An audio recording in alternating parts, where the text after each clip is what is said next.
Africa Content TV.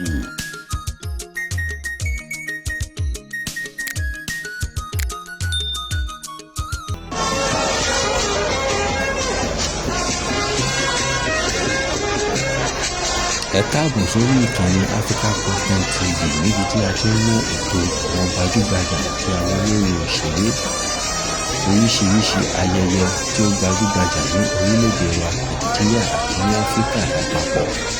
Èyí ni ibi ayẹyẹ tí Olubadan Ibadanland Ọba Lẹ́kan Balógun ti fi gómìnà Kano àti ìyàwó wọn jẹ Ààrẹ Fiwajoye àti Yeye Ààrẹ Fiwajoye of Ibadanland. Níbẹ̀ láti rí Asiwaju Bọ́lá ọmọ Tinubu àti àwọn olóyè Ìbàdàn pátápátá àti àwọn gbajúgbajà lórílẹ̀-èdè Nàìjíríà tí wọ́n pèsè síbẹ̀. Níbi ayẹyẹ náà láti rí bí wọ́n ṣe kí Asiwaju Tinubu tí ó fẹ́ díje ju ààrẹ orílẹ̀-èdè Nàìjíríà. Ẹ wò síwájú.